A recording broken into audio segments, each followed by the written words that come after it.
everyone, and welcome. My name is Minjae Orms, VP of Global Brand and Consumer Marketing at LinkedIn.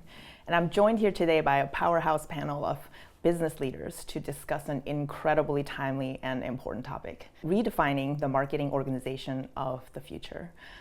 We're on the cusp of a paradigm shift in technological advancements, and we're navigating an equally dynamic world. And how do we define and evolve? And the role of marketing organizations must also move with our times. And our task is ever more at the core of how a business stays ahead of emerging trends and for our customers.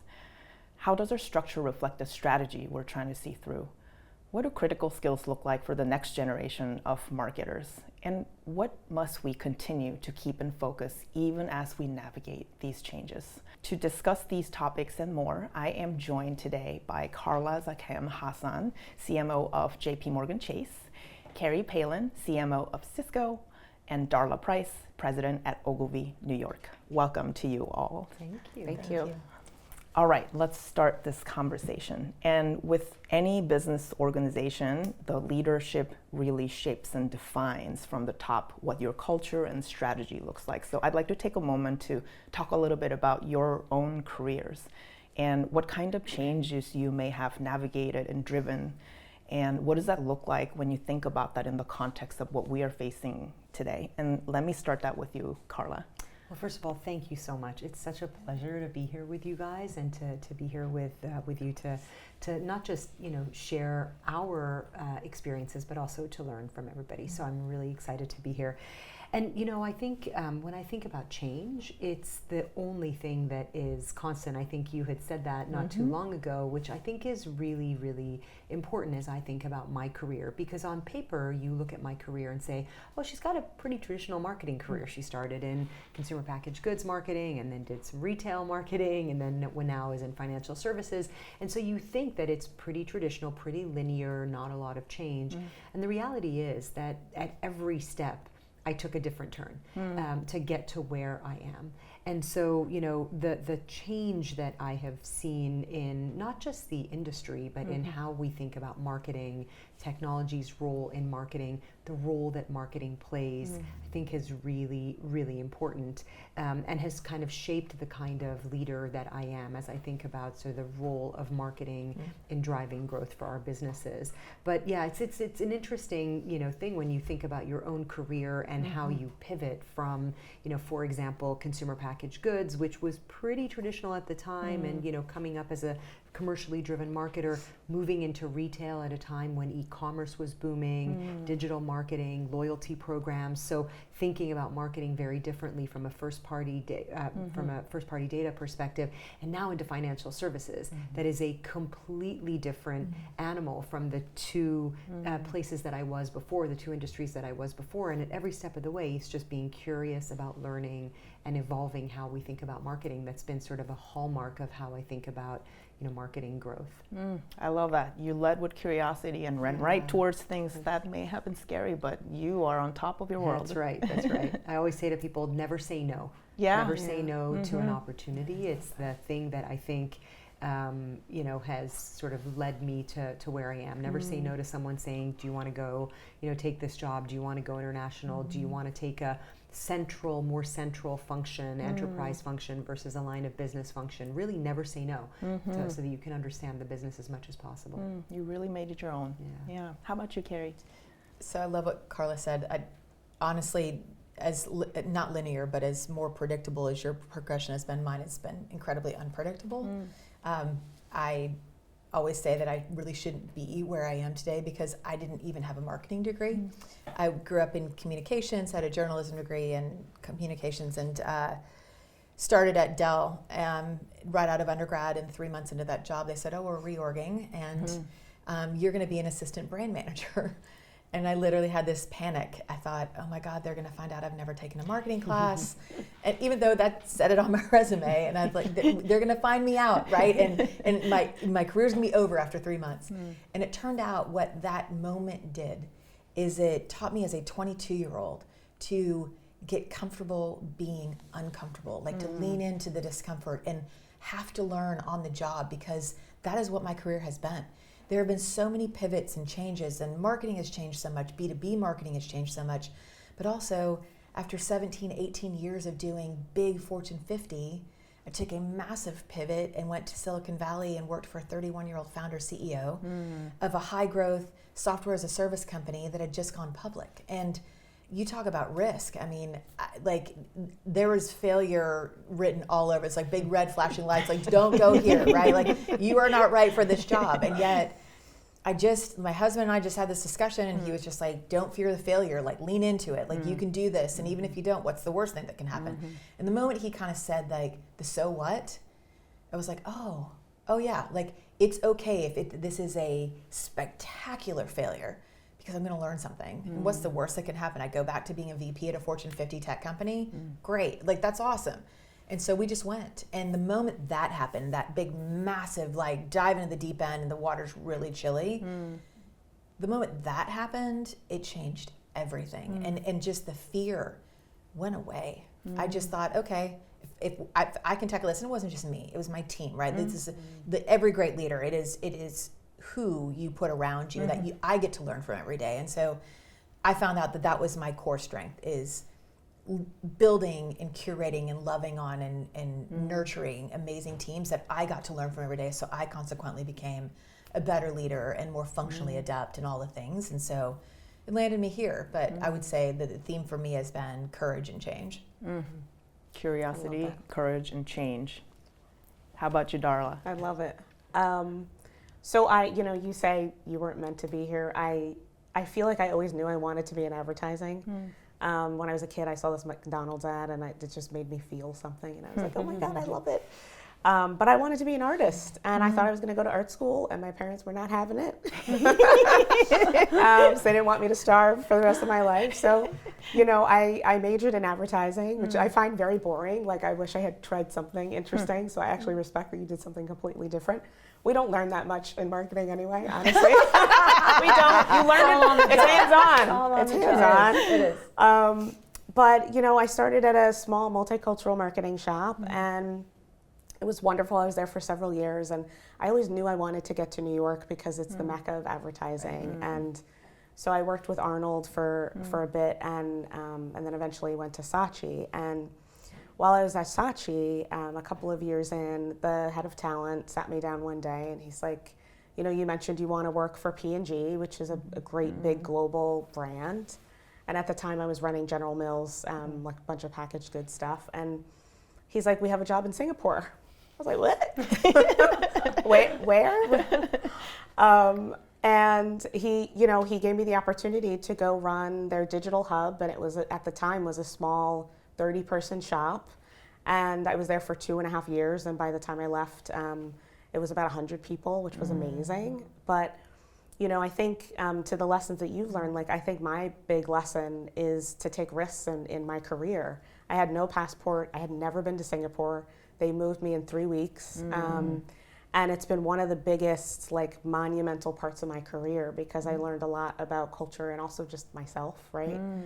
And then I went on to run Microsoft for a while, and I feel like another bomb was dropped. It was like, we love that you've run Microsoft for 5 years, but now we want you to work for Lockheed Martin and learn about fighter jets, right? I mean, talk about being chameleons in marketing. It's one of the things I appreciate about what we do every day. And then eventually I knew I wanted to be a CEO, but I think I was waiting for someone to help guide me on how to go do that. And yet again, someone was on maternity leave in San Francisco at McCann. And I got a call, somebody's on maternity leave. Why don't you go run that office while she's gone? She's going to be gone for almost a year. And I did that from my condo in Brooklyn in the pandemic, which one of the hardest things I've ever done, but what a great way to learn how to lead with empathy and heart through a screen, right? So, I think one of my biggest lessons has been just being fearless in decision making, but also change, and the change that either others are giving to us because they see something in us we don't see in ourselves, or just the change that we need, as an organization or throughout our careers. I mean, even in just a short few minutes, the stories that you've just told, from saying yes to a lot of things to, I don't know exactly where this is going to go, but I'm going to jump right in, all the way to, I always knew exactly where I wanted to be, but I don't know how. It just shows you all of the different ways in which it is possible, especially in this industry and these times. And no wonder why you are who you are in your jobs, and the industry leaders and business leaders. And who better to really lead businesses through these changing times. Yeah, thank you. Well, now that we know a little bit more about you, I would love to turn this conversation to your teams and your organization. And of course, when we're talking about changes, a lot of the times I think where people's head goes to is like reorg. And we've been on the receiving end of reorgs, and our teams have been through it. But I think that's just sort of one of the outcomes of the changes that you are leading and seeing through on behalf of the business, because structure is ultimately a reflection of your strategy. So I'm curious to hear a little bit more about how you're thinking about that for each of your businesses and the teams that you're leading. I'll come back to you on this one. Yeah, sure. So, I've been with Ogilvy for about a year. I just hit my year in May, which is super exciting. And, when I walked in the door, it was like the moment of return to office. Are people actually going to come in, right? We were sort of figuring that out. And so one of the first big pieces of change has been cultural change. And we have a beautiful new space, which has certainly helped get people in. But we now have more intention around culture, around the agency. And we have a strategy which is together with purpose. And so we make sure that Tuesday to Thursday, those are the anchor days, that there's something going on every day so that people feel like there's value in coming in. And I always say the more people come in, the more people come in. And it only matters in my business because we're a creative industry. So people like to sit together and work and put work up on boards and things like that. And look, structurally, in the last 2 to 3 years, we've looked at our organization in terms of our multiple capabilities, because we have PR, social and influence, media, experience, consulting. And I'm used to having that within the holding company, not within the agency, right? And so you can imagine the complexities of that. So we've sort of taken those silos and now flattened them so that they're more integrated across one P&L, which I think has been huge in terms of just how we come up with great creative work. And the CeraVe piece is a great example of that. And then the rest is just, what I'm focused on now in terms of agency change is just, how do I keep people happy and retain the great talent that we have? Because I'm a big proponent of people first, then the work, and then the clients, right? Because when the people are happy, the rest sort of comes together. That's true. Yeah. And what does this look like for you at Cisco, Carrie? I would say a few things. Number one, I got to Cisco 3 years ago. And when I got there, it was 2021, so we were still eyeball deep in the pandemic. We were fully remote as a company, and so and I didn't know going in that I was the first outside CMO hire in the history of the company. So they told me that after I got there, and I was like, oh God, Minor detail. Yeah, might have been better. It's not coming hot. Might have been not coming hot. And so it was really a very intentional. How do I learn about what's great here, what our employees value, and then how do I get people to believe on the journey that we're going to get on to go drive some real innovation and change in marketing as well. And so, like I said before, curating the right leadership team, hugely important. But then also, I think, especially marketers, because you can measure so much of what we do, and then some of it is really not terribly measurable, and to find our value and our worth, to celebrate the wins. And so we set this vision of, let's set this vision of legendary. Let's do legendary work together, and just literally brick by brick. It doesn't. So we re-platformed a 17-year-old website, and it won a Stevie Award last year, and it's all these industry awards for how great it is, and the team has busted their hind ends to get it there, and I'm really proud of them. And we have a number 15 global brand from a brand value perspective. But how do we modernize that? We've been on this journey to not just have a trusted, iconic, loved brand, but a modern brand that is actually relevant to Gen Z and millennials. To, Cisco is one of the top places to work in the world. Year in and year out, we're top 5, usually top 1 in many markets. But yet we're not on the top 20 list of graduating seniors in college to go interview. But then when they come to Cisco, they never want to leave. So how do we bridge that cognitive dissonance from a talent brand perspective? So we're doing that as well. And then I think The other thing is organizational health matters. Yeah. And what I mean by that, like, we literally do like book clubs, and we do Fresh Air Fridays, where like we get away from screens and we actually just talk on the phone, so people can do their laundry or walk their dog while we're meeting or whatever. But just for like taking care of each other on Fresh Air Fridays, as well as we check in a lot on how people are doing, and we also ask ourselves to be accountable to the team first, right? What is the greater order of things we need here, to ourselves after that, right? And be servant leaders. And I think all of that has come together to curate this place where people feel like they're doing great work, sometimes legendary, we're getting there, and that they really appreciate and love the people around them, and we do this together. Love all the spaces between the everyday as well as the ambitious. That's great. Yeah. How about you? It's so great. So great to hear these examples, and then to try to think about, like, how do I add something different than actually what you guys are saying, because it's so true, and it like makes me think about even my own organization, what I'm thinking about. For me, when I think about change, and to your point, it's not org structure change necessarily. Sometimes it might be, but really sort of the changing role of marketing, the actual function, and what we are, how we want to impact change in the organization, and how we want to drive growth for the firm. And so, for me, we're thinking a lot about new roles that we've brought into marketing. So we recently brought in a new function that ordinarily you might not think about as a marketing organization, as part of the marketing organization, but we're thinking about the health of the consumer, the health of small business. So we introduced a new organization into marketing called the Consumer and Small Business Intelligence, and they're not your typical sort of what you would think about when you think about consumer insights. They literally are mining what's going on outside of the world. They're looking at the econometrics. They're looking at, like, there's so much that they're looking at, data, third party, first party data, and starting to create data products that help the rest of our organization. And so really kind of talk with one voice about the voice of the health of the consumer, and then the health of small businesses, which I think is really important. But it's interesting that it's now sitting in marketing, whereas ordinarily it might be sitting, maybe in a data analytics or a strategy group, et cetera. So we're starting to really think about marketing differently.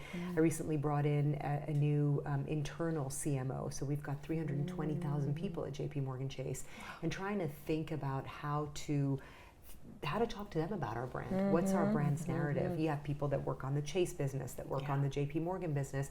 We also want them all to be proud to work at JP Morgan Chase, right? And so, and help them understand the things that we're doing. So, we think about why are we only marketing all these great stories of the things that we're doing in communities and impacting, the clients that we serve to the outside world? Why don't we also talk about it to our own 300,000+ people? And so, trying to think about marketing differently, frankly, in addition to all the other stuff, right? So, we and I know all of us are thinking about new technologies that are out there, or new skills that we've got to give our teams. I was recently in India, and I recall one of our teammates said to me, can you tell us, like, when are you going to start, training us to be prompt engineers? And I thought, oh my gosh, they're right, right? Yeah, we think about training all the time, but now we've got to think about the marketing organization of the future. And so as technology allows us to be more efficient with some things, maybe some of these roles go away and some new roles come in place, or we've got to upskill our team. So it's not a full reorganization as much as it is, I think, just a constant evolution, thinking about what's going on outside and how that translates to the things that we need to do internally. I love hearing about all the old and the new, and the old again and the new, because prompt engineering, for example, it's just like asking great questions, and how do you ask it? Right. So it's and just anyone really who's helped their interesting. teenager with, oh my goodness, homework that they're not supposed to yes, have that's the real use case right that's there. the real use case. I've gotten really good at asking ChatGPT lots of questions. Okay, there you go. There you go. Everyday use case. And the other thing that I love that you all talked about was culture building has to be intentional. I think a lot of people assume that culture is like culture, and then you join a company and it's there and you just kind of meld in and it exists. But all three of you in the past 3 years joined a new company or a new role, and you're part of shaping that. and hearing how much work it is, and I mean that in a good way. Yes. Yeah. Like the work that you're putting in, that matters so much and often doesn't get a lot of attention or credit. So thank you for doing that. It's the most important work. It's, as you Yeah. said. it's the Yeah. most important work. Yeah. Love that. Well, one of the other things that I really wanted to hear a little bit more about was your role as well as the role of marketing, as you touched on. And Carrie, I know that you've done some work, especially with your CFO, around leading literally the most valuable B2B brand in the world, and what that looks like and how you brought those relationships together and leading your team to be even better business leaders. Yeah, it's so I like to say this when I've been to new companies coming in as a CMO, and the first person I want to legitimately make friends with, not because it's budgeting season, but the CFO. Like I want to understand the business. I usually make a friend in finance who's somewhere in the CFO's organization and say, teach me everything about the P&L at this company. Yes, I understand the mechanics of, what base companies do at a baseline, but each company's different and nuanced, right? And so go learn about it. And then secondarily, I would say, I think there's this misnomer that marketing is just OpEx and spend. And shrewd CFOs understand this actually, and shrewd CMOs do deliver with their teams on major P&L impact. And in the brand, yes, the value of our brand being number 15 in the world and number 1 pure B2B brand, it has this massive halo effect for sales, for all the things we do. And it's a gift, and I inherited that, right? I want to be a good steward of that, and we want to continue to modernize it. But that being said, there's so much that we do in marketing outside of the brand that actually drives the P&L and stuff that's seen and unseen. So understanding that data, giving that to the CFO's org to understand it in a way that makes sense. So one of the things we do is we have my finance partner sit in all of my leadership team meetings. He is one of my closest advisors. And then I speak with the CFO when it matters and what he needs to know for the board and what have you. But we have a very tight closed loop on if they're investing in us in any way, shape, or form. We are fiscal stewards as marketers. And for my team, I say, we need to spend the money in a way that it returns to the business so that our CFO doesn't say, man, I should have really hired 20 engineers for that instead. Like, the business case has to be that we're driving the impact and not just doing things with the money. And so the other thing I would say is be great friends with your CFO and your CEO, deliver on the business, but in order for marketers to do that well, have a small team of people that all they do is crunch the data. Data analytics and data science matter tremendously, especially when you're talking about businesses as big as mine and the amount of data coming at us. You have to have people make sense of that. That makes sense. I'm curious to hear actually a little more about the internal CMO role that you just established and connection between that and the storytelling you do and this topic of making sure that marketing is an organization that is an investment and a growth driver. It's a really good question. Look, I mean, I think if I'm reflecting on what we just talked about on the science piece of it, it's so important, right? It is so important to make sure that we understand the data, that we understand who we're talking to. And again, that doesn't change whether you're talking to 80 million credit card customers or whether you're talking to 320,000 employees. Knowing who our employees are, knowing what's important to them, dissecting the employee opinion survey research, dissecting, what our employees are actually going on to even our intranet and looking at. What are they engaging with? What kind of content do they find interesting? What are they liking? What are they sharing? What are they commenting on, right? Having a deep understanding of the data is so critical for us to then turn that into insight that turns it into human storytelling. Storytelling that really kind of connects with them at the very, like deep within their heart. And so, because people don't just come to work, back to the culture point, right? People, like, we are here, we spend more time at work than we do anywhere else, right?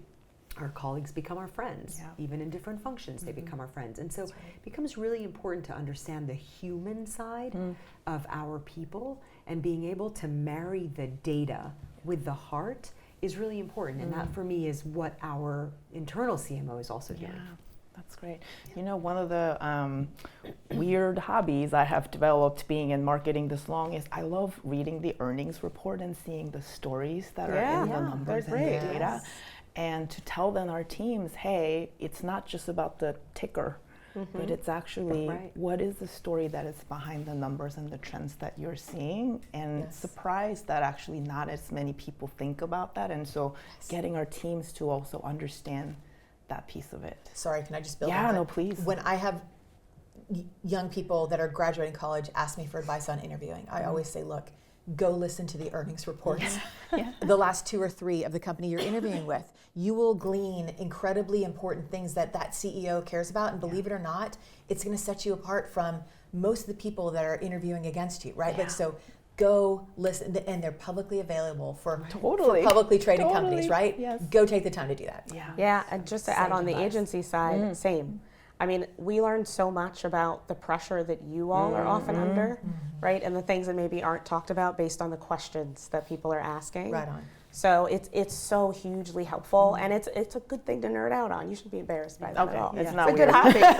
It's an impressive hobby. It's interesting because it's key. I'm just, again, reflecting on all the things you guys have been saying, that like as marketers, we exist to drive growth for the company. Yes, we do. You can't do that unless you deeply That's right. understand what the company objectives are, what the company is worried about, what the KPIs are of the businesses.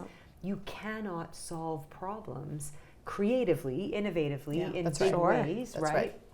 If you don't actually understand how the business makes money, if you don't understand what the issues are. And so I think all too often, you know, we marketers forget that. And I really deeply appreciate partners actually that are on the journey with us, where they actually say, you know what, tell me about your business. Don't just bring me in for a brief.